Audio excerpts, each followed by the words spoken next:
अस्सलामु अलैकुम वरहमतुल्लाहि वबरकातुह।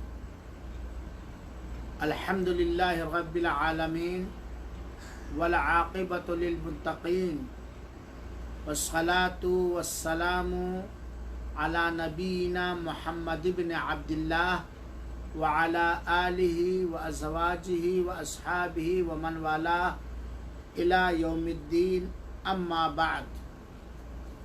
क़ाल नबी सल्लल्लाहु अलैहि वसल्लम या मअशर शबाबि मन इस्तताअ मिनकुमुल बाअ फल्यतज़व्वज औ कमा क़ाल अलैहि सलातु वस्सलाम, मुत्तफ़क़ुन अलैह। निकाह और कामयाब शादी के इस शरई कोर्स के चौथे क्लास में, चौथे सबक में मौजूद हमारे तमाम इस्लामी भाइयों, बेटियों, माओ और बहनों और अज़ीज़ बच्चों, अल्लाह ताला से दुआ है कि रब्बुल आलमीन अपनी रहमत से हम सब की हाज़िरी कबूल फरमाए और अल्लाह ताला हमें शादी ब्याह जैसे अहम मसाइल में दीन की सही समझ और बूझ अता फरमाए। हमारी बीवियों को नेक बनाए, हमें उनके लिए संजीदा बनाए, हमारी बच्चियों को नेक शौहर अता फरमाए, हमारे बेटों को नेक बीवी अता फरमाए और हमेशा मुसलमानों को सरसब्ज़ व शादाब, हरा भरा और पुरअमन ज़िंदगी गुजारने की तौफ़ीक़ अता फरमाए, आमीन। ऐलान के ज़रिया ये बात बतलाई जा चुकी है कि आज निकाह और कामयाब शादी के चौथे दिन के क्लास का उन्वान है कि नेक शौहर। सबसे पहली बात तो लड़कों के लिए और लड़कों के माँ बाप के लिए एक हदीस में पेश करना चाहता हूँ और इस दर्स को आप सुनिएगा। पिछले जुमा के अंदर जो बयान किया गया था उसको अपने ज़हनो दिमाग में हाजिर करके, पिछले जुमा के क्लास में बयान किया गया था नेक बीवी और उसकी पहचान और खूबियाँ। आज का उन्वान है नेक शौहर और उसकी पहचान और खूबियाँ। तो मैं लड़कों को मुखातब शुरू में कर रहा हूँ जो शादी करना चाहते हैं या शादी का मूड बना रहे हैं, और साथ ही साथ लड़कों के अब्बू जान को और अम्मी जान को मैं मुखातिब कर रहा हूँ। क्यों? इसकी वजह यह है कि अक्सर आज के समाज के अंदर देखा जाता है, महसूस किया जाता है कि लड़का शादी की उम्र को पहुंच गया है और उसको शादी की ज़रूरत है, लेकिन मालूम नहीं किस बुज़दिली की वजह से, किस कमज़ोरी की वजह से शादी करने में देर और ताख़ीर करता। यहाँ तक कि बहुत सारे लड़के ऐसे पाए जाते हैं कि अगर उनके अब्बू और अम्मी उनकी शादी करना चाहते हैं तो लड़का खुद आनाकानी करता है, हालांकि अंदरूनी तौर पर वो शादी का चाहने वाला और ख्वाहा होता है। और बसा औकात ऐसा होता है कि लड़का बेचारा रातों दिन रोता है और शादी करने की उम्र को भी पहुंच चुका है और शादी करने के लिए जिन असबाब और सामान की ज़रूरत है वो भी लड़का कमा के दे रहा है, लेकिन बहुत सारे हरीस और लालची बाप अपने बेटों की शादी करने में देर करते हैं। और बेटा बेचारा बाप और माँ की लाज बचाने के लिए अपने अंदर की खुशियों को कुर्बान करता रहता है, ज़बह करता रहता है। चुनाचे ऐसे लड़कों को अल्लाह के रसूल अकरम सल्लल्लाहु अलैहि वसल्लम ने मुखातब करके फरमाया है, या माशर शबाब, ऐ नौजवान लोगो, ऐ जवानों नौजवान लोगो, मन इस्तता मिनकुमुल बाआ, तुम में से जो शादी करने की जिस्मानी माली ताकत रखता है, फलयतज़व्वज, तो वो शादी करे। इस हदीस पाक के अंदर अल्लाह के रसूल अकरम सल्लल्लाहु अलैहि वसल्लम ने नौजवान लड़कों को मुखातब किया है, उभारा है, शौक दिलाया है कि देखो भाई, अपनी जिस्मानी ताकत और बीवी के खर्च बर्च बर्दाश्त करने की ताकत, उसको रखने की ताकत अगर तुम्हारे अंदर है तो शादी करने में, और तुम्हारी उम्र भी हो गई है तो शादी करने में ताखीर न करो, बल्कि तुम शादी कर लो। क्योंकि अगर तुम शादी करने की ताकत रखते हो और शादी नहीं करोगे तो फितना और फसाद बर्पा होगा और तुमसे वो बड़े बड़े जुर्म हो सकते हैं जिसकी वजह से हद भी तुम्हारे ऊपर नाफिज करना पड़ेगा। ये अल्लाह के रसूल अकरम सल्लल्लाहु अलैहि वसल्लम ने फरमाया है। बल्कि शादी का फ़ायदा अल्लाह के रसूल अकरम सल्लल्लाहु अलैहि वसल्लम ने इसी हदीस शरीफ के अंदर फरमाया है, फ़इन्नहु अगद्दु लिलबसर, क्योंकि शादी करने से निगाहें नीची हो जाती हैं, आदमी इधर उधर भटकता नहीं है, छिछोरापन उसके अंदर नहीं आने पाता है। इससे शादी करने से उसकी निगाह नीची हो जाती है, उसकी निगाह भटकती नहीं है, उसकी निगाह हराम और नाजायज चीज़ों की तरफ नहीं उभरती। बल्कि अगर कोई नाकारा उसे अपनी तरफ मायल भी करना चाहे, रिझाना भी चाहे, तो वो नहीं रिझता, वो मायल नहीं होता, क्योंकि उसके लिए सुकून का सामान, हर तरह सुकून हासिल करने का सामान उसके पास मौजूद है।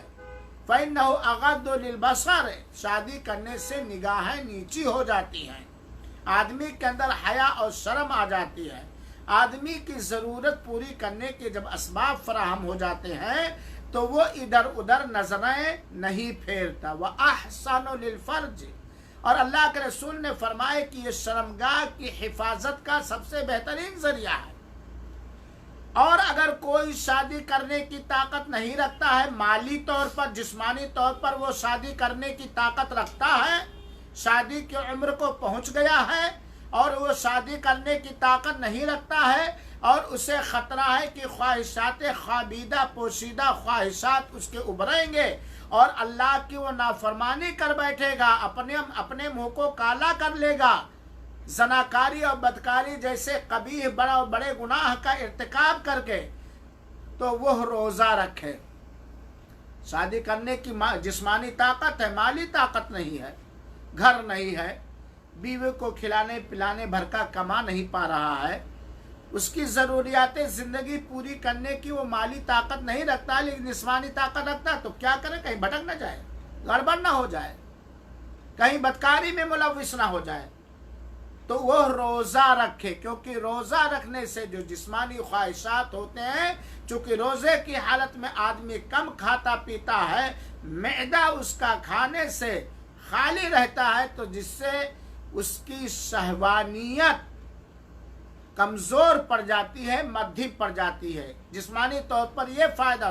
साथ ही साथ उसके ऊपर रोज़े का जो रूह और चाशनी और मिठास और असर है वो पड़ेगा। इस हदीस पाक से हमारे नौजवान हजरात जो डॉक्टरेट करने के लिए शादी मुलतवी किए हुए हैं, जो नौकरी के चक्कर में शादी मुलतवी किए हुए हैं, या लड़कों के वो वालिदैन जो लड़कों की कमाई को ऐंठने के लिए लड़के को भूखा और प्यासा कैद खाने में बंद रखते हैं मानवी तौर पर और उसकी शादी नहीं करते। अरे अभी पहले की नहीं हुई तो दूसरे की कैसे करूं, दूसरे की नहीं हुई तो तीसरे की कैसे। अल्लाह के रसूल ने पहला दूसरा तीसरा नहीं कहा, अल्लाह के रसूल ने कोई ऐसी कैद नहीं लगाई, कहा जो ताकत रखता है और और इस ताकत का अंदाजा लड़का ही करेगा। लड़के के अब्बू जान जो 55 साल के हो गए, उनको क्या पता कि लड़के अंदर कौन सी ताकत है, क्या चाहिए लड़के को। लड़के के अब्बू जान को तो फ्लैट पे फ्लैट चाहिए, मकान पे मकान चाहिए, डिग्री पे डिग्री चाहिए। मेरे भाइयों साथियों, अगर किसी के पास जिस्मानी ताकत है शादी करने की, अगर वो गरीब भी है, फकीर भी है, नादार भी है, मुफलिस है, घर नहीं, तब भी वो कर ले ताकि बदकारी में मुलविस ना हो। क्योंकि अल्लाह ताला ने कुरान मजीद के अंदर वादा फरमाया है कि अगर तुम्हें जनाकारी में कूद जाने का खतरा है, जिस्मानी ताकत है, तुम फकीर भी तो शादी करो, अल्लाह ऐसे लोगों को अपनी रहमत से मालदार कर देगा, बेनियाज कर देगा। अल्लाह ने, लोग कहते हैं मुंह फाड़ा है तो रोजी का इंतजाम भी किया। एक सहाबी रसूल अकरम सल्लल्लाहु अलैहि वसल्लम अल्लाह के रसूल के पास आए, अपनी गुर्बत की शिकायत की। कहा अल्लाह के रसूल मेरे पास कहा क्या? कहा एक बीवी है, कुछ बच्चे। कहा जाओ दूसरी शादी कर लो। वो गए, दूसरी शादी कर ली।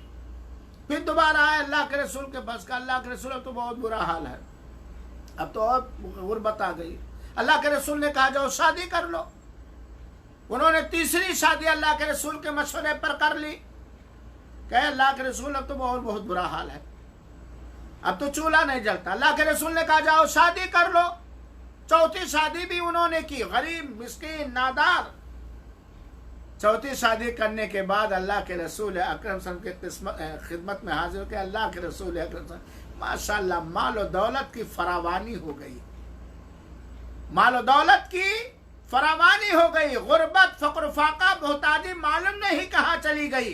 तो अल्लाह ताला जो पाक दामनी हासिल करने की नीयत से शादियां करता है, और अगर वो मिस्कीन माली तौर पर है, गरीब माली तौर पर है, नादार माली तौर पर है, तो अल्लाह ताला उसकी मदद फरमाता है, अल्लाह उसको बेनियाज कर देता है, अल्लाह उसके रिस्क में कुशादगी और बरकत अता फरमा देता है। चुनाचे गरीबी दूर करने का एक इलाज जैसे उम्रा और हज है, इस्तिग़फ़ार है, तौबा और इस्तिग़फ़ार, ऐसे ही शादियां करना भी गरीबी का एक इलाज है। अल्लाह ताला ने कुरान में इसकी वजाहत और सराहत फरमाई।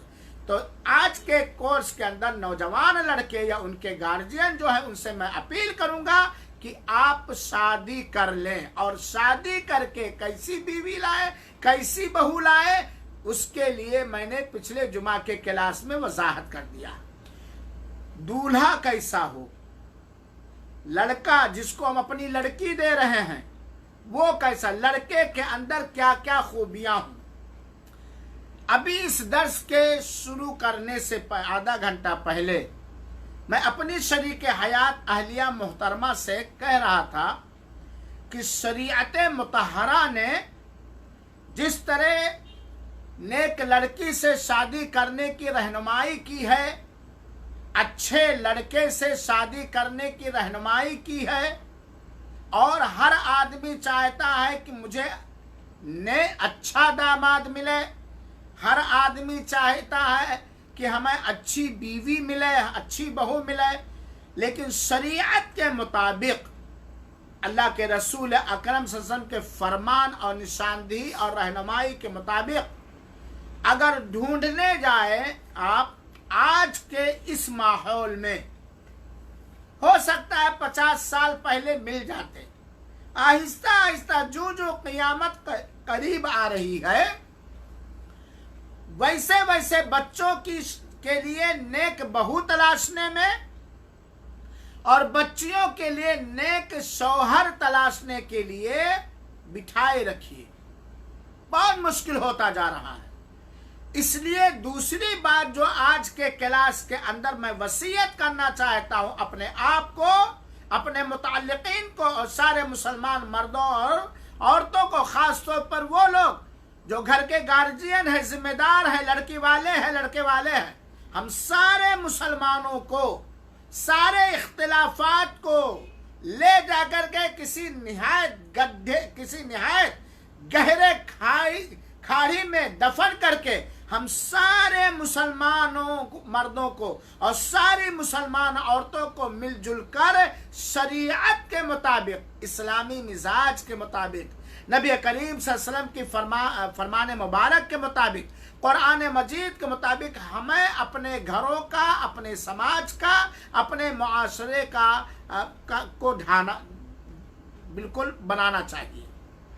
क्योंकि अगर मुसलमानों जो मौजूद हैं क्लास में वो उनसे भी मुखातिब हूँ और जो बाद में सुनेंगे उनसे भी मुखातिब हूँ कि अगर हमने अपने घरों का माहौल, अपने मोहल्लों का माहौल, अपने गांव और शहर और सूबे और जिले का माहौल इस्लामी माहौल नहीं बनाया, अपने बच्चों और बच्चियों की दीनी तालीम का बंदोबस्त करके इस्लामी देख रेख और इस्लामी तरबियत का इंतजाम नहीं किया, तो जान जाइए कभी नेक दामाद आगे की जिंदगी में और नहीं मिलेगा, कभी नेक बीवी नहीं मिलेगी, बड़ा मुश्किल नजर आ रहा। लिहाजा शादियां तो जरूरी हैं, उससे पहले जरूरी है अपने बच्चों की इस्लामी तरबियत और अपनी बच्चियों की इस्लाम के लिहाज से देख रेख, और बच्चियों की इस्लामी तरबियत या बच्चों की इस्लामी तरबियत उस वक्त तक नहीं हो सकती, नामुमकिन है, नो चांस, जब तक एक बाप और एक माँ अपनी इस्लामी तरबियत नहीं कर लेगी, अपनी इस्लामी तरबियत नहीं कर लेगी, अपने आप को दीनदार नहीं बना लेंगे, अपने आप को अल्लाह वाला नहीं बना लेंगे, अपने आप को कुरान वाला नहीं बना लेंगे, उस वक्त नहीं हो सकता। क्योंकि बच्चे और बच्चियां, इनका शुरू का दिमाग कोरे कागज के मानिंद होता है। कोरे कागज यानी जिस पर कोई चीज लिखी ना हो, उस पर कोई स्याही या दाग धब्बा ना लगा हो। घरों के अंदर जो देखती हैं ये बच्चियां और बच्चे, मोहल्ले के अंदर जो देखती हैं ये बच्चियां और बच्चे, स्कूलों और मदरसों और जामियात के अंदर जो ये देखते हैं बच्चे और बच्चियां, सफर के अंदर जो देखते हैं बच्चे और बच्चियां, ये उसी चीज को इख्तियार करते हैं। ठीक है, घर की तरबियत बड़ी अच्छी है, लेकिन मोहल्ले की तरबियत अच्छी नहीं, स्कूल की तरबियत अच्छी नहीं, कॉलेजों की तरबियत अच्छी नहीं, दीनी मदरसों की तरबियत अच्छी नहीं, तो आपके पास बच्चा का। और इस सिलसिले में इस्लामी तरबियत के बारे में जहां बाप की जिम्मेदारी है, इसमें बाप भी बरी नहीं हो सकता, वहीं पर सबसे पहली जिम्मेदारी जो बच्चों और बच्चियों की इस्लामी तरबियत के सिलसिले में, जिस्मानी तरबियत के सिलसिले में, मिजाज की तरबियत के सिलसिले में माँ की जिम्मेदारी है। माएँ जब कहोगे तो कहती हैं आप तो बिल्कुल बरी जिम्मा हैं अता रहमान साहब, आपकी तो कोई जिम्मेदारी नहीं। मेरी भी जिम्मेदारी है अपने बच्चों और बच्चियों की इस्लामी तरबियत करूं, लेकिन मुझसे बढ़कर अम्मी जान आपकी जिम्मेदारी है। क्यों? बच्चा पैदा हुआ, बच्ची पैदा हुई, तो उसने किसका चेहरा पहले देखा, किसका बोसा पहले उससे मिला, आए किसके गोद में बच्चा और बच्ची पलती। अब्बू क्या करेंगे? सुबह निकलेंगे, ड्यूटी करने जाएंगे, खेती करने जाएंगे, दुकान करने जाएंगे, दोपहर में थके हारे आएंगे तो भाई आराम चाहिए, खाना चाहिए, फिर भागे ड्यूटी करने, रोजी रोटी कमाने आपके लिए, आपके बच्चों के लिए। शाम में आए थके हारे, कुछ मनोरंजन किए, कुछ हंसी मजाक किए, साथ में खा लिए, फिर उसके बाद टांग पसारे सो गए, फजर में उठे, फिर वही हाल हुआ। और खास तौर पर शहरों के अंदर तो एक दोस्त हमारे हमसे शिकायत करने लगे, मौलाना बच्चों को देखने के लिए मैं तरस जाता हूं। मैंने कहा क्यों भाई? कहा बम्बे में रहता हूं, ट्रेन पकड़ने के लिए 4 ही बजे उठ के भागना पड़ता, बच्चे सोए रहते हैं, सुबह उठते हैं वो स्कूल चले जाते हैं, शाम में जब मैं आता हूं वीटी से या थाना से या कलुआ से, ऐसे सारे शहरों का हाल है, तो मैं 10 साढ़े 11 बजे आता हूं। जब आता हूं तो बच्चे सो जाते हैं। सिर्फ संडे को मुलाकात होती है, बच्चों से सिर्फ संडे को मुलाकात होती है। और ऐसे कितने बिजनेसमैन हैं, खास तौर पे बेचारे जो अपने गांव और शहर को छोड़कर दूसरे मुल्कों में मोहतरमा, आपकी आरज़ू की तकमील के खातिर, आपकी ज़रूरियात ज़िंदगी को पूरी करने के खातिर, कोई दुबई में है, कोई कुवैत में है, कोई कतर में है, कोई सऊदी में, कोई बहरीन में, कोई कर्नाटक में, कोई बेंगलोर में, कोई हैदराबाद में, कोई मुंबई में, कोई दिल्ली में, लेकिन आप अब्बू से तो हेलो खाली हो रहा है। तो आपकी जिम्मेदारी, अगर हम लोग चाहते हैं, अल्लाह के कसम जरा गिरह लगा ले मेरी बात पर, अगर हम चाहते हैं कि हमारी बच्चियों को नेक शौहर मिले, हम बहैसियत नौजवान हमें नेक बीवी मिले, या बच्चों के गार्जियन चाहते हैं कि हमें नेक बहू मिले, तो अपने घर की तरबियत करना बहुत जरूरी है, बहुत जरूरी है, वरना मुंह काला हो जाएगा, घर का सुकून खत्म हो जाएगा। बहरहाल, अब आइए जरा देखा जाए कि नेक शौहर क्यों नेक ही इख्तियार किया जाए। आज का जो मिजाज है वो तो मिजाज है कि नेक उसे माना जाता, संजीदा उसको माना जाता जो हर तरह का जुल्म करने वाला हो, हर तरह की अय्याशी और फहाशी करने वाला हो, मगरूर और घमंडी हो, और जो दौलत ज्यादा कमाने वाला हो, डराव पे डराव, हाँ, जो दौलत ज्यादा कमाने वाला हो वही ज्यादा नेक। बात जाहिल, दुनियादार, दुनिया के हरीस और लालची वालिदैन के यहाँ संजीदा शरीफ वो लड़का है जो मार के चला आए, लूट के चला आए, चोरी करके चला आए, पिट के ना आए, माल कमाने में खूब ज्यादा हो, एक नंबर का फराडी हो, एक नंबर का मगरूर हो, एक नंबर का घमंडी हो, एक नंबर का जाहिल हो, और एक नंबर की जहालत उसके अंदर पाई जाए, वो लड़का बाज वालिदैन के यहां बहुत ही शरीफ और संजीदा है। अल्लाह के रसूल अकरम सल्लल्लाहु अलैहि वसल्लम ने कैसे लड़के से शादी करने का हुक्म दिया है। कोई कह सकता तब क्या, मजबूरी है दोस्तों, अल्लाह की कसम, बच्चियों को नेक दिल लोग सीने में, दिल में किसक और निहायत अजीब और गरीब तकलीफ दे टीस महसूस करते हुए दिल पे पत्थर रख करके हैवानों के हवाले कर दिया जाता है। क्या किया जाए, कहीं समाजी कोई मजबूरी है और कहीं अपनी कोई मजबूरी है, जहेज देने की ताकत नहीं है, या जहेज की ताकत है, शरीयत के खिलाफ होकर शादी करना नहीं चाहता है बाप। मजबूरी, बहुत सारी मजबूरियां हैं बच्चियों की शादी के बारे में। एक दो जख्म नहीं, एक दो जख्म नहीं, सारा बदन है छलनी, दर्द बेचारा परेशान है किधर से निकले। बच्चियों के बारे में जुल्म करने वाले लोगों, चाहे वालिदैन हो, चाहे भाई हो, चाहे शौहर हो, चाहे सास हो या ससुर हो, बदले के दिन का इंतजार करो। दुनिया की सारी ठाटोबाट, दुनिया की सारी नजाकत, दुनिया की सारी जिद, दुनिया का सारा गुरूर और घमंड, दुनिया की सारी मक्कारी और फराड और मुनाफिकत, मन में आन बगल में छुरी, इंशाअल्लाह बदले के दिन ऐसे जालिम लोग, उनकी कलई खुल जाएगी। आइए, अल्लाह के रसूल अकरम से, हम लोग अल्लाह के रसूल अकरम से को अपना पेशवा मानते हैं ना, हादिये आजम हैं, रहबर आजम हैं, मदीना वाले नबी जिन पर कुरान उतरा, जो अपने उम्मत के साथ सबसे ज्यादा खैर ख्वाही करने वाले थे, जो अपनी उम्मत से सबसे ज्यादा मोहब्बत करने वाले थे, अल्लाह के रसूल अकरम सल्लल्लाहु अलैहि वसल्लम ने किस लड़के के हाथ में अपनी लड़की का हाथ देने का हुक्म दिया है। लड़का कैसा हो,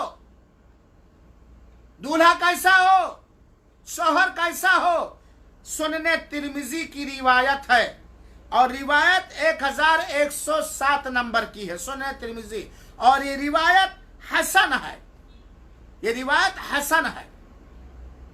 अल्लाह के रसूल अकरम ने फरमा, इदा खतबा इलैकुम, अगर तुम्हारी बच्ची को या जिसके तुम वली हो उसे कोई ऐसा आदमी शादी का पैगाम दे। शादी का पैगाम लड़कियों की तरफ से भी हो सकता है, लड़कों की तरफ से भी हो सकता है, लेकिन जितनी हदीसें आप देखोगे शादी का पैगाम लड़कों की तरफ से आता है। लड़की को इख्तियार होता है कि वो उसको पसंद करे ना पसंद करे।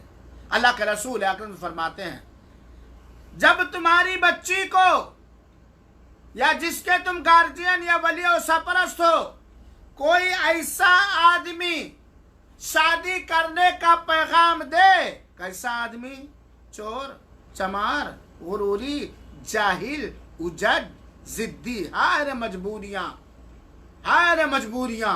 अगर हमने अपने समाज की इस्लाह न की, अपनी सुधार न की, तो वो दिन दूर नहीं कि या तो बच्चियां गैरों के साथ जाएंगी या शरीफ बाप मजबूर होकर के वही जमाने जाहिलियत के रविश पर चलकर जिंदा दफन करके वो बेचारा गुनहगार होगा। मन तरदौना दीनहु व खुलकहु। जब तुम्हारी बच्ची को शादी का कोई पैगाम दे, ऐ अब्बू जान, ऐ बच्ची के गार्जियन, मन ऐसा आदमी, तरदौना, जिसके दीनहु, जिसके दीन से तुम मुतमईन हो। किस चीज से?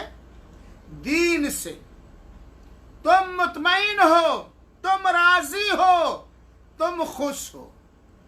वह खुलकहु, और जिसके अखलाक से तुम मुतमईन हो।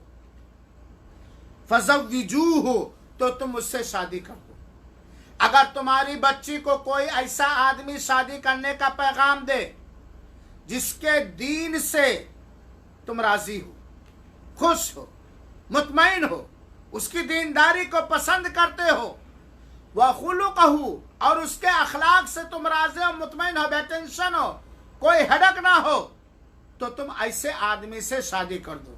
इस हदीस में दूल्हा कैसा हो, हमारा दामाद कैसा हो, हमारा बहनोई कैसा हो, और बच्चियों के लिए हमारा शौहर और सरताज और शरीके हयात कैसा हो, जो दीनदार हो। दीन और अखलाक, दीन और अखलाक। और अगर दीनदार नहीं है, अखलाकमंद है तो मत करो।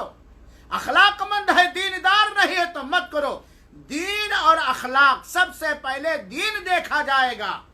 उसका दीन सही है कि नहीं है, दीनदार है कि नहीं है, दीनी चालो चलन है कि नहीं है, दीनी मिजाज है कि नहीं है, दीनी सोच है कि नहीं है, दीनी चेहरा है कि नहीं है, दीनी लिबास है कि नहीं है, दीन पर मन मिटने वाला है कि नहीं है, और दीन ही पर नहीं किए कि नमाजी हो, रोजेदार हो, दाढ़ी वाला हो, तकवा और तहारत वाला हो, और अखलाक में हैवान हो, अखलाक में दरिंदा हो, अखलाक में भेड़िया हो, अखलाक में शैतान हो। नहीं नहीं, ऐसे शैतान की हमें जरूरत नहीं है। दीनदार भी हो, बाअखलाक भी हो, दीनदार भी हो, बाअखलाक भी हो। इसलिए मुसलमान नौजवानों और बच्चियों, दीनदार बनो और अखलाकमंद बनो। ये अल्लाह के रसूल अकरम सल्लल्लाहु अलैहि वसल्लम ने फरमाया। दीनदार में क्या क्या होना चाहिए? अब आइए, दीनदार हो क्या मतलब? सबसे पहली चीज वो तौहीद वाला हो, शिर्क वाला ना हो, कुफ्र वाला ना हो, बिदात वाला ना हो, मुसलमान हो, मोमिन हो, तौहीद वाला हो।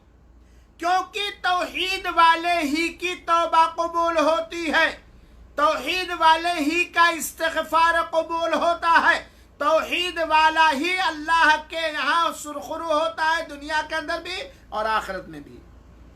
लेकिन अगर शिर्क वाला है, अगर उसने शिर्क से तौबा ना किया, तो उसकी कोई तौबा कबूल नहीं होगी, कोई इस्तिग़फ़ार कबूल नहीं होगी, कोई इबादत कबूल नहीं, कोई तवाफ हो, कोई नमाज हो, कोई रोजा, कोई सदका खैरात कबूल नहीं होगा। क्योंकि अल्लाह ताला ने फरमाया, सूरह ज़ुमर की आयत नंबर 65 आप लोग देख लीजिए, वलक़द ऊहिया इलैका व इलल लज़ीना मिन क़ब्लिक।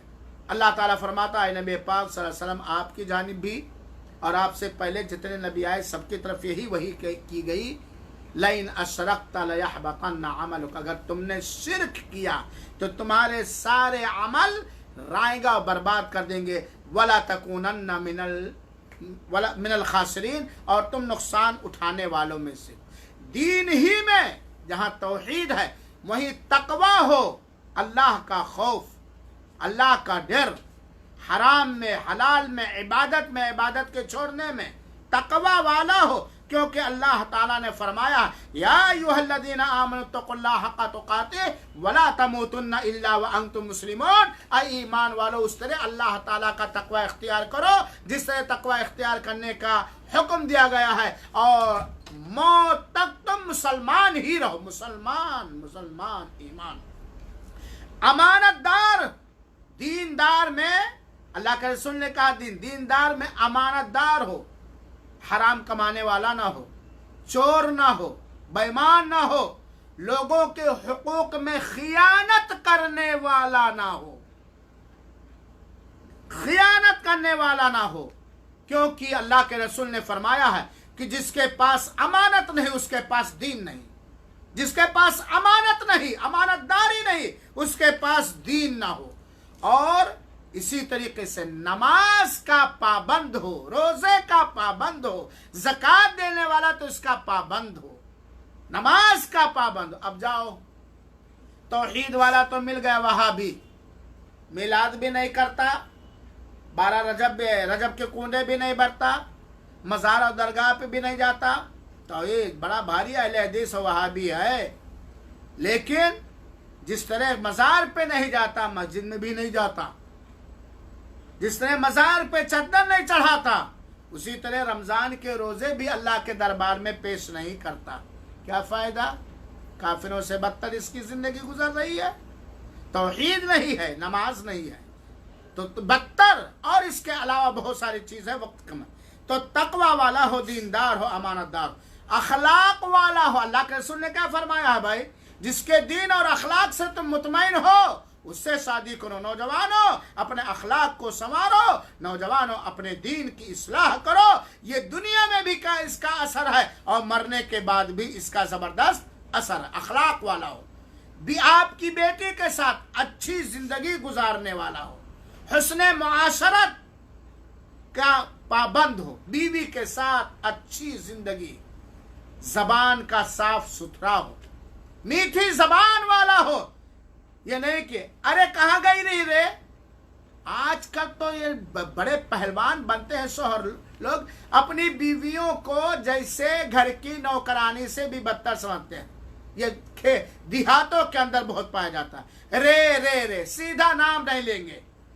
हालांकि बीवी के दिल को जीतने के असबाब में से, बीवी की इस्लाह करने के असबाब में से एक सबब यह है कि उसको प्यारे नाम से याद किया जाए, अच्छे नाम से। ऐ उम्मे फलां, ऐ फलां की अम्मी, ऐ शहनाज, ऐ फलां, प्यारे नाम से याद किया जाए। हाँ, इंसान है कुछ, लेकिन बात तो जाहिल, ऐसे अक्खर जाहिल है, मानो किस चीज के गुरूर में पड़े हैं, हर वक्त रे रे रे। फलनिया गलत नाम और गलत लक़ब ही से हमेशा पुकारते हैं। हुस्ने मुआशरत। नौजवानों, बुरा न लगे, कहूं कि ना कहूं, नाराज ना होना, लेकिन कहिए देता हूं। क्या आप चाहते हैं कि आपकी बीवी आपको ऐसे अल्फाज से मुखातब करे जिसमें आपकी बेइज्जती आपको महसूस हो, आपको के साथ ऐसे अंदाज से मुंह बना करके, मुखड़ा बना के रहे कि देखते ही आप उसको शैतान समझे और भाग जाए घर से? क्या चाहते हैं आप? आप यही चाहते हैं कि मेरी बीवी मेरे लिए बन ठन के रहे, साफ सुथरी रहे, अच्छी बोल हो, अच्छे बंधान हो, अच्छे चाल हो, अच्छे चलन हो, यही पसंद करते हैं ना? मुझे अच्छे नाम से याद करे, मेरा प्यारा नाम ले, तो आपको भी उससे बेहतर बीवी के साथ बर्ताव करना पड़ेगा। यह जाहिलों का कहना है कि बीवी को सर पर नहीं बिठाना चाहिए। जनाब जी, आप उसके सर के ताज हैं तो वो आपके लिए सुकून है। सुनिए मेरा जुमला, शौहर को सरताज कहा जाता है, सर का ताज। ऐ शौहरों, अल्लाह हमें हिदायत दे। अगर हम अपनी बीवियों के सर के ताज हैं तो हमारी बीवियां हमारे दिल के लिए सुकून और हमारे जिस्म का लिबास है। सर पे ताज बहुत हो, बहुत ही कीमती, देखने वाला भा जाए, लेकिन दिल में सुकून ना हो, किसकी अहमियत ज्यादा? जरा फैसला कर ले। सर पे है ताज, बड़ी अच्छी टोपी है माशाल्लाह, काली काली, अल्लाह से शमीम साहब को जज़ाए खैर दे, तोहफा दिया था, बड़ी अच्छी, लेकिन नीचे गर्मी से बिल्कुल सर पका जा रहा, बाल गया खत्म, लखनऊ का एयरपोर्ट हो गया।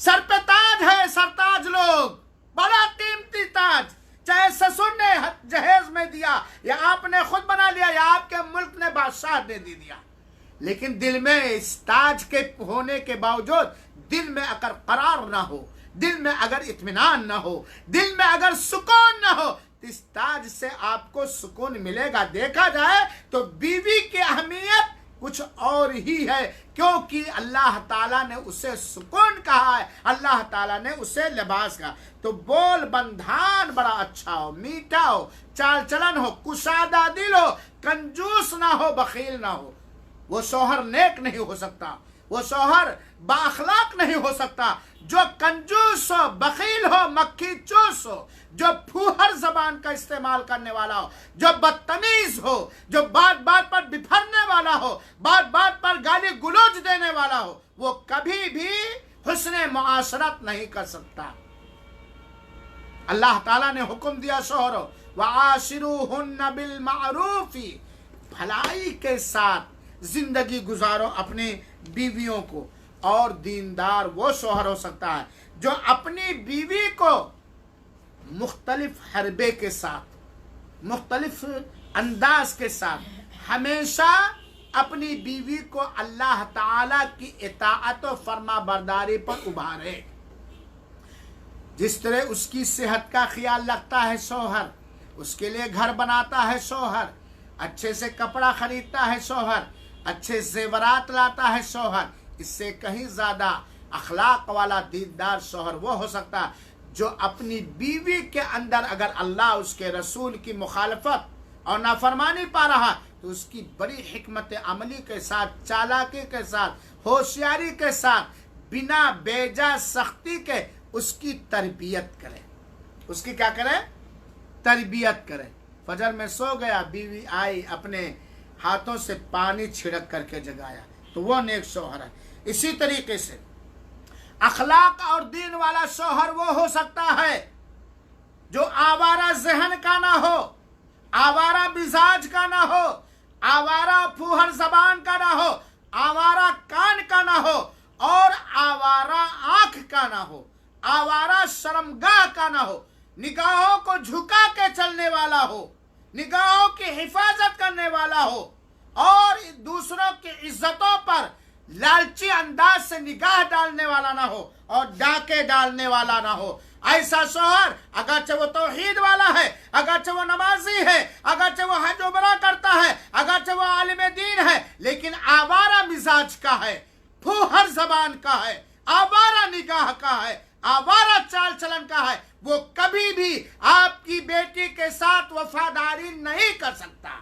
आपके बेटी का हुकूक नहीं अदा कर सकता, आपके बीवी को संजीदा निगाह से नहीं देख सकता। जिस तरह अपना आवारा कुत्ते की तरह इधर उधर घूमता या के घुमाता है, आपकी बच्ची के बारे में भी इसी तरह का शक और शुबहा करेगा।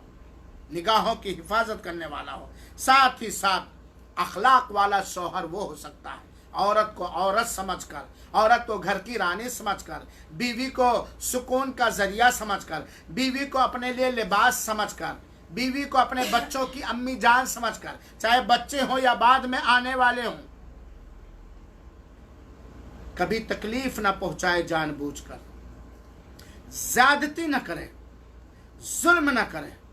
माओ के उभारने पर, बाप के उभारने पर, बहनों के उभारने पर, भावजों के उभारने पर, मोहल्ले वालों के उभारने पर कभी बीवी के ऊपर जुल्म ना करे, ज्यादती ना करे।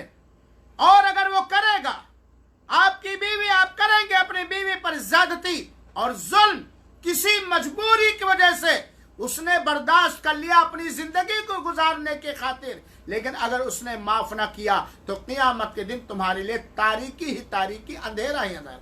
हम तो ऐसे शौहरों को भी जानते हैं जो कभी सीधे नाम से पुकारते भी नहीं, और इस तरह जुल्म कि बेचारियां रात भर रोती हैं, बल्कि दिल से चाहती है हैवान, ये दरिंदा, ये भेड़िया, ये मेरे पास ना आता तो बहुत अच्छा होता, इसका मुंह ना देखती तो बहुत अच्छा होता। लेकिन बेचारी कमजोर है, बेबस है, समाज उसको जीने नहीं देगा, समाज उसके अंदर इतनी तोहमतें लगाएगा, इतनी बातें उसके बारे में कहेगा कि मुंह दिखाने के लायक नहीं होगी। वो अपने बाप का लाज रखती है, वो अपने शरीफ बाप का लाज रखना चाहती है, वो अपने शरीफ माँ का लाज रखना चाहती है। जालिम, दरिंदा, भेड़िया, हैवान, बदखुल्क, बदमिजाज, घमंडी, तकब्बुरी, बदखुल्क शोहर का हर जुल्म बर्दाश्त कर लेती है, लेकिन दिल के अंदर उसके लिए कोई स्थान और कोई जगह नहीं होती, और हो सकता है माफ भी न करे, और माफ नहीं किया तो क़यामत के दिन इसका अंदाज इसका बहुत ही बुरा है। नेक शौहर वो है कि अगर बीवी इजाजत मांगे कहीं जाने के लिए और वहां जाने में दीनी फितना ना हो, दीनी समाज के मिजाज के मुताबिक, बिगड़े समाज के नहीं, दीनी समाज के मिजाज के मुताबिक वहां जाने से कोई घर में तबाही और बर्बादी आने वाली ना हो, तो शौहर को ऐसी जगहों पर जाने की इजाजत दे दे, बीवी को इजाजत दे दे। बीवी कह रही है मैं नाना के यहाँ जाना चाहती हूँ, मैं मामू के यहाँ जाना चाहती हूँ, मैं अपनी बहन के यहाँ जाना चाहती हूँ, बहनोई के यहाँ नहीं, बहन के यहाँ जाना चाहती हूँ, मैं अपने मैके जाना चाहती हूँ। शौहर नामदार नेक शौहर होगा, कहेगा बिल्कुल जाइए, ये तोहफा भी ले लीजिए, नया कपड़ा भी मैं सिला देता हूँ, अपने अम्मी के लिए ये तोहफा ले लीजिए, या अपनी अम्मी के पास कुछ दिन रहिए। वो शौहर नेक नहीं हो सकता है, बुरा न लगे, उस शौहर को शौहर होने का हक हासिल नहीं है जो अपनी बिना किसी उज्र के, बिना किसी कसूर के, बिना किसी गलती के या शक और शुबह की वजह से या अपनी बदमिजाजी की वजह से अपनी बीवी को नाना के यहाँ जाने से रोक दे, अपनी बीवी को उसके बहनों के यहाँ जाने से रोक दे, अपनी बीवी को उसके भाइयों के यहाँ जाने से रोक दे, अपनी बीवी को अपने अब्बू के यहाँ जाने से रोक दे, उसकी बीवी को अपनी माँ के यहाँ जाने से रोक। वो हैवान है, वो दरिंदा, उसके दिल में नरमी नहीं है, उसके दिल में कोई मुलायमियत नहीं है। अगर यही बीवी आपसे कहे कि आपकी बहन खतरनाक है, मत जाओ, आपकी माँ बड़ी लगाने बजाने वाली है, ऊपर से कुछ और अंदर से कुछ है, तो उसको मार के भगा दोगे। हालांकि वो हकीकत कह रही, हाथ में कुरान लेकर के ले जाओ मस्जिद में खड़ा करके, आपकी बीवी आपसे कहे तुम्हारी माँ ऐसी है और तुम्हारी माँ के अंदर वो कमी हो, तुम्हारी बहन के अंदर वो कमी हो, तुम्हारे भाइयों के अंदर वो कमी हो, तुम्हारे रिश्तेदारों के अंदर वो कमी हो, आप उसकी बात पर यकीन नहीं करेंगे। अपनी माँ को, अपनी बहन को, जो आपके रिश्ते को दूध का धुला पाओगे, और अपनी बीवी ही को कोसोगी। हकीकत पसंद बनो। नेक शौहर वो है जो अदलो इंसाफ करने वाला हो। ना इंसाफ, ठीक है भाई, आपके साले ने आपको कुछ कहा, आपके ससुर ने आपकी शान में गुस्ताखी की, आपकी सालियों ने आपको कुछ कहा, हाँ, लड़की के रिश्तेदारों ने आपको कुछ कहा, चाहे वो सच हो या गलत, तो उस बेचारी का क्या कसूर जिससे तुम अल्लाह के कलमे के जरिए एग्रीमेंट किए हो और उसके पूरे जिस्म को हलाल समझे हो। तुम्हारी माँ सब कुछ कहे, वो कुछ ना बोला है। तो नेक शौहर वो है जो अपनी बीवियों को शरई तौर पर कहीं जाने की इजाजत दे, मोहन को। दलील, अल्लाह के रसूल अकरम सल्लल्लाहु अलैहि वसल्लम ने हुक्म दिया कि अगर तुम्हारी बीवियां मस्जिद जाने की इजाजत मांगे तो उन्हें इजाजत दे दो, और बल्कि शरीयत में तो बाकायदा है कि निकाह के वक्त औरत शर्त लगा सकती है कि मोहतरम सरताज बनने वाले सुन लो, महर इतनी लूंगी, इतने महीने में इतनी बार अपने माँ के यहाँ जाऊंगी, खर्चा आपको देना पड़ेगा, सवारी का महीने में इतना खर्चा लूंगी। लेकिन हमारा समाज, जालिमाना समाज, हिंदुस्तान का जालिमाना समाज, बेचारी एकदम मुर्दा लाश की तरह माँ बाप उसको भेज देते हैं, नेक शौहर वो है जो अपनी बीवी के लिए टीप टाप इख्तियार करने वाला, लिबास साफ, बदन साफ, मिजाज साफ वो है। तो कहने का मतलब ये है कि बात वक्त मगरिब का होने वाला है। शौहर दीनदार, किस शौहर से शादी करें? नंबर 1, इल्म हो उसके पास। इंजीनियर की बात मैं नहीं करता, डॉक्टर की बात मैं नहीं करता, लॉयर की बात मैं नहीं करता। दीन का इल्म हो, कम से कम इतना कि जितने वाजिबात उसको अदा करने हैं दी अल्लाह के जनाब में, उतने का वो जानकार हो। आज देखो, हाँ, पैंट इन कर लिए, शर्ट पहन लिए, घड़ी लगा लिए, दौलत का नशा है। तयम्मुम का तरीका पूछ लो तो नहीं मालूम। मस्जिद में जाते वक्त क्या दुआ पढ़नी चाहिए नहीं मालूम। कितनी नमाजें कब पढ़नी चाहिए नहीं मालूम। सूरह फातिहा भी सही पढ़ने का ढंग नहीं है। लेकिन हैं जनाब दामाद, हैं जनाब शौहर, हैं हाय रे बदकिस्मती, बच्चियों की हाय रे मजबूरियां। और बहुत सारी बच्चियां भी ऐसे ही हैं। शौहर आलिम दीन मौलाना अता रहमान मदनी सलफी, औरत को तयम्मुम का तरीका मालूम नहीं, हैज और निफास का मसला मालूम नहीं। हाँ, बाल गलसट्टे मारना हो, लगाई बुझाई करना हो तब देखो। तो पहली चीज, ऐसे लड़के से शादी करो जिसके पास दीन की समझ बूझ और बुनियादी मसाइल का इल्म हो। नंबर 2, दीनदार हो। आप जानते हैं दीनदार किसे कहते हैं। नंबर 3, अखलाक वाला हो। नंबर 4, सेहतमंद हो। ये नहीं कि एड्स लेकर के आए, इतना सेहत हो कि वो अपने बीवी की जिस्मानी ख्वाहिशात को पूरी कर सके। और नंबर 1, 2, 3, 4, नंबर 5, अच्छे नस्ल का हो। चोर चमार, लयमार, बेईमान, डाकुओं का लड़का ना हो, अच्छे नस्ल का हो, अच्छे नस्ब का हो। क्योंकि नस्ल का असर होता है, खून का असर होता है। नंबर 6, मालदार हो। मालदार का मतलब नहीं बंबई कुर्ला का सेठ, हैदराबाद का राजा। इतना माल उसके पास हो कि वो अपनी बीवी की जायज मीडियम जरूरत पूरी कर सके। कहाँ से पूरी करेगा बेचारा? सारा पैसा तो अम्मी खींच ले रही अपने अकाउंट में, सारा पैसा तो अब्बू खींच रहे अपने अकाउंट में। और ये बेवकूफ, हम जैसा अहमक, हम जैसा पागल, हम जैसा पागल और दीवाना मजनून न आकिबत अंदेश सब भाइयों को देते चले जाओ, सब भाइयों के हवाले करते चले जाओ, सब बहनों के हवाले करते चले जाओ। अपने बेटों का ख्याल ना रखो, अपनी बेटियों का ख्याल ना रखो। वो बीवी जो दिनों रात पैर दबाती है, जिसने सारा गम सहा है मेरे खातिर, उसका ख्याल न करो। ये तो बड़े भैया हैं, ये तो छोटे भैया हैं, ये तो मझरे भैया हैं। इतना मालदार हो कि अपनी बीवी की मीडियम औसत जरूरत पूरी कर सके। क्योंकि भाई आप जा रहे हैं भैंस लाने, उससे दूध निकालेंगे, तो कम से कम भैंस के रखने का और भैंस के खिलाने का सामान। हमारे एक दोस्त थे शेख सैफुद्दीन साहब बिलाल, बांग्लादेश के, हमारे साथ 20 साल से काम किए हैं, अल्लाह वो जहाँ भी रहें। तो वो कहते थे कि अता रहमान, शादियाँ करना तो इन चीज़ों का ख्याल रखना बच्चियों का। हमने कहा मौलाना हमारे बिगड़े सामान में ये सारी चीज़ें।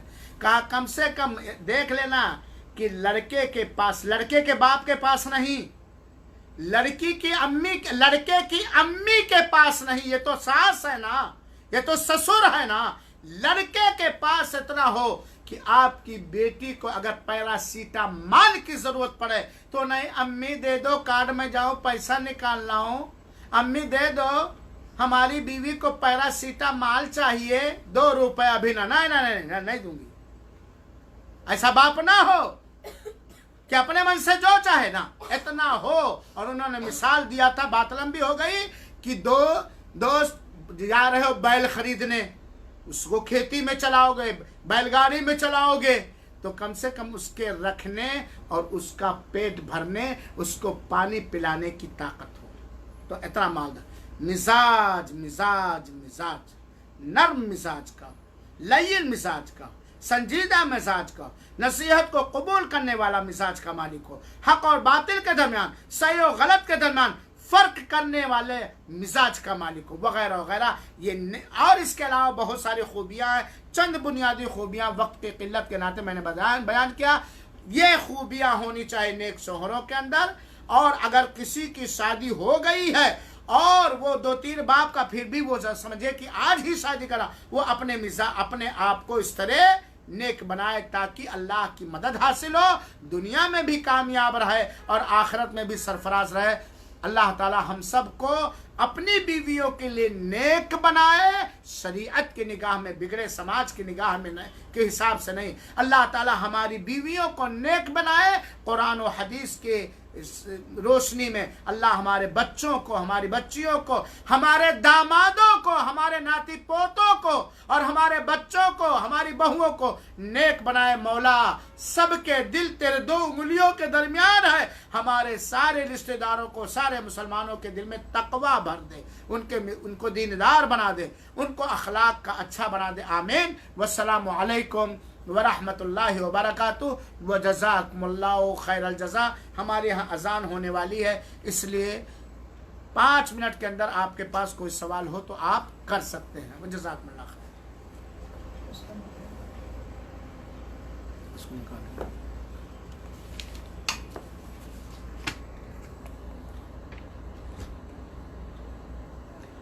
कोई सवाल है? स्पीकर खोलो आप लोग।